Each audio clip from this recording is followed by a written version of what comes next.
Hey there, corner mates. Back again with another video.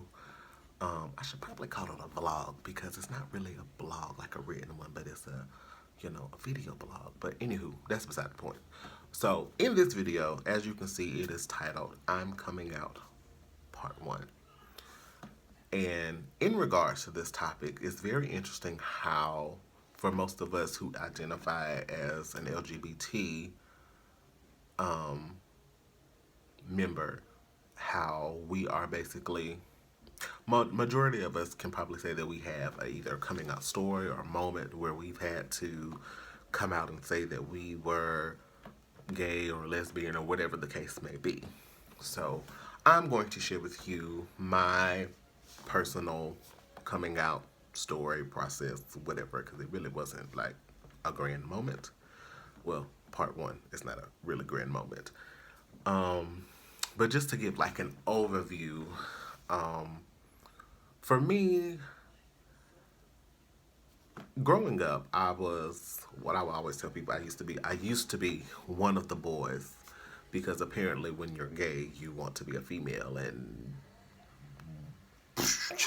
it's like that's not the case. Like I'm a gay male, and that's just part of me, and it's just I'm a gay male because I'm attracted to men, but that does not say that I want to be a woman. But anywho, got sidetracked.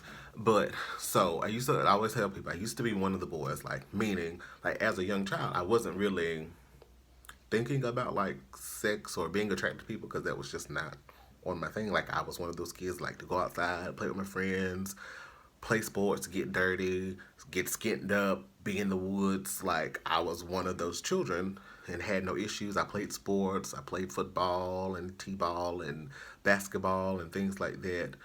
And it wasn't until I got older, maybe like around the puberty age, of when I kind of started to notice that I don't really find girls attractive. Like, no, I don't. I don't really. You don't really make me feel some kind of way. Um, but it was still like one of those things. Like he was like I would see guys and be like, oh well, he's cute. He's a little different, but it was never something I was like, okay, let me go ahead and explore this at that young age because it was like I don't really know, so just feel it out. And of course, I did the whole wanting to be pretending to be straight because growing up I was teased about I guess being a little bit more effeminate and being a little I don't want to say weird. It's just I had different tastes. I liked art and I liked music and theater, so I listened to all kinds of music. I love Britney Spears and because "Hit Me Baby One More Time" that was a good album. And if you don't say if you say it's not, you're lying. But I listened to them from Britney to Destiny's Child to NSYNC to Jagged Edge. Like I like a plethora of music, so I did get teased a lot for just being a little bit less macho or boyish, whatever. Um, so around middle school, so seventh grade, I went from seventh grade, used to be one of the boys.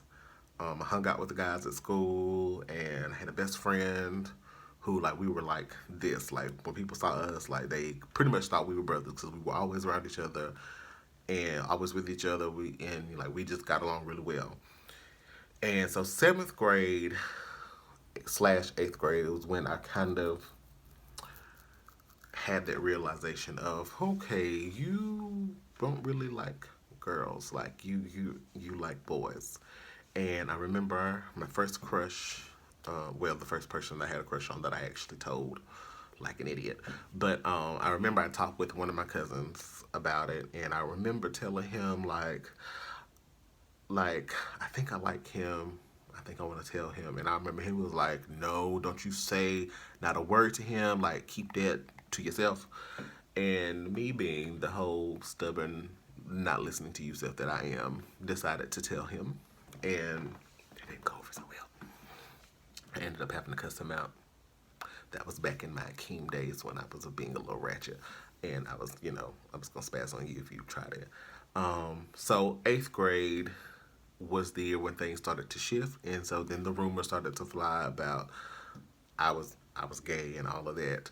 And I remember my best friend that I had in seventh grade stopped talking to me because he was concerned about the rumors about people saying that I was gay, and he didn't want to be associated or assumed that he was gay because he was associating with me and friends with me and things like that. So he like completely stopped talking to me, and at the time it like that really hurt, like it hurt my feelings because it was like we were like close, like, and it was like you really would just stop talking to me over a rumor. Like I hadn't confirmed or denied anything, but it is what it is. That's kind of part of, how things go.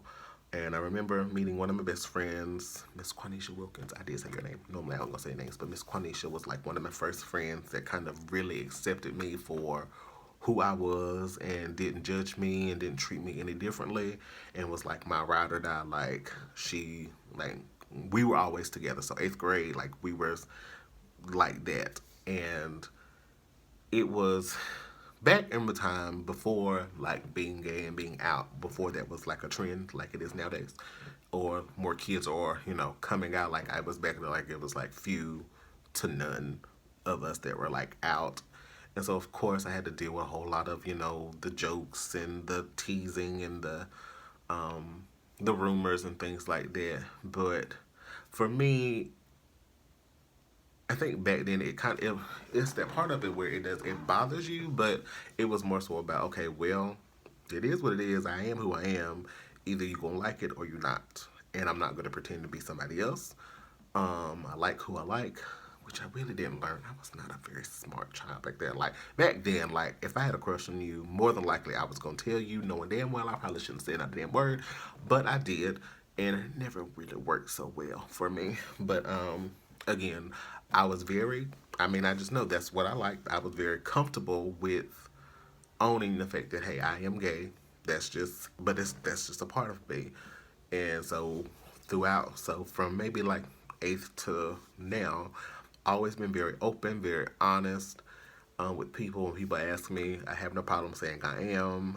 Um, so yeah, it's just been, that was pretty much my process. I think more for me, it was more so the self realization, and it was not so much of like I have to come and sit you down and tell you that I'm gay.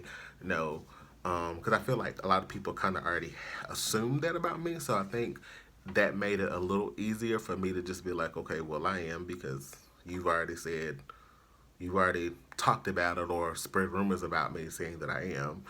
And so, like, for my family, that was kind of how it was. Like, there was always that notion of I would get the jokes and the statements that'll be like, okay, well, you kind of already know. So I might as well just go ahead and tell you and confirm for you. Um, and that's just, and it's been that way from now. Like I'm not ashamed of it. I don't hide it because, like I said, I'm a person. I'm an African American male that who just happens to be gay. Point blank, simple as that. Um, so yeah, that's pretty much the part one. Like I said, nothing really exciting. Uh, Now part two, it's gonna be a little juicy for you. So stay tuned for part two of my coming out process.